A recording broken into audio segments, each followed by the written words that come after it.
السلام علیکم ورحمۃ اللہ وبرکاتہ۔ ناظرین کرام، اگر آپ بھی کم پیسوں میں حج کمیٹی کے ذریعے عمرے پر جانے کا خواب دیکھ رہے ہیں تو آج آپ کے لیے ایک بہت بڑی اور تاریخی خوشخبری سامنے آئی ہے۔ جی ہاں ناظرین، حج کمیٹی آف انڈیا اب صرف حج ہی نہیں بلکہ ہندوستان کے مسلمانوں کو عمرہ کرانے کی تیاری بھی مکمل کر چکی ہے۔ صرف 40 سے 60 ہزار روپے کے اخراجات میں ویزا، ٹکٹ اور مکہ و مدینہ میں رہنے کا پورا انتظام کیا جائے گا۔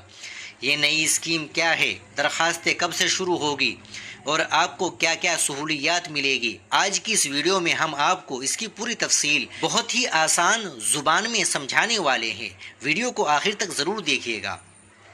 ناظرین، حیدرآباد سے شائع ہونے والے اخبار سیاست نیوز کی 6 جون کی رپورٹ کے مطابق حج کمیٹی آف انڈیا اب محض حج کی حد تک محدود نہیں رہ گئی بلکہ اب معتمرین یعنی عمرہ کرنے والوں کی روانگی کے انتظامات بھی حج کمیٹی خود سنبھالے گی۔ ذرائع کے مطابق حج کمیٹی نے سال 2026 سے یعنی ذی الحجہ میں حج بیت اللہ کے لیے ہندوستانی عازمین کو روانہ کرنے کے علاوہ اب پورے سال معتمرین کو روانہ کرنے کا ایک شاندار اور تاریخی فیصلہ کیا ہے۔ اس سے پہلے حج کمیٹیاں صرف حج کے دنوں میں 1 یا 2 مہینے ایکٹیو نظر آتی تھی، لیکن اب حج کمیٹی پورے سال کام کرے گی۔ ناظرین، اب بات کرتے ہیں سب سے اہم پوائنٹ کی، یعنی سہولیات اور خرچ کتنا ہوگا۔ پہلی بات، کم ترین اخراجات۔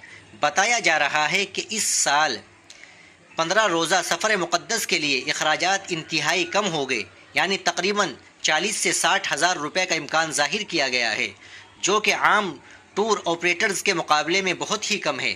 دوسری بات، ویزا اور ٹکٹ۔ ہندوستان سے روانہ ہونے والے تمام معتمرین کو ویزا اور ہوائی جہاز کا ٹکٹ حج کمیٹی خود جاری کر دے گی۔ تیسری بات، رہائش اور زیارتیں۔ مکہ مکرمہ اور مدینہ منورہ دونوں ہی مقدس شہروں میں بہترین قیام رہائش کی سہولیات دی جائے گی اور اس کے ساتھ ساتھ وہاں کی مقدس مقامات کی زیارتیں بھی کرائی جائے گی۔ ناظرین، آپ کے ذہن میں سوال ہوگا کہ یہ پورا سسٹم کیسے کام کرے گا، تو آپ کو بتا دیں کہ حج کمیٹی نے اس کے لیے ایک پورا فریم ورک تیار کیا ہے اور حج کمیٹی آف انڈیا بہت جلد اس کا آفیشیل اعلامیہ جاری کرنے والی ہے، جس کے بعد عمرے کے خواہش مندوں سے باقاعدہ درخواستیں وصول کی جائے گی۔ منصوبے کے مطابق ہندوستان سے ہر 3 ماہ میں معتمرین کے قافلے روانہ کیے جائیں گے۔ اس نئی اسکیم کا سب سے بڑا فائدہ یہ ہوگا کہ اب ریاستی حج کمیٹیوں میں بھی سال بھر سرگرمیاں اور مصروفیات رہے گی، جو پہلے صرف قرعہ اندازی اور حج عازمین کی روانگی تک محدود رہتی تھی۔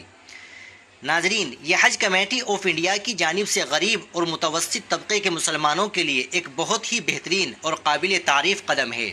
جیسے ہی اس اسکیم کے آن لائن فارم اور آفیشیل نوٹیفیکیشن کی تاریخ سامنے آئے گی، ہم سب سے پہلے ویڈیو بنا کر آپ کو مطلع کریں گے۔ آپ کا اس اسکیم کے بارے میں کیا خیال ہے، ہمیں نیچے کمنٹ باکس میں ضرور بتائیے گا۔ ویڈیو پسند آئی ہو تو اسے لائک کریے گا، اپنے دوستوں اور رشتہ داروں کے ساتھ واٹس ایپ پر ضرور شیئر کریے گا تاکہ سب تک یہ خوشخبری پہنچ جائے۔ السلام علیکم ورحمۃ اللہ وبرکاتہ۔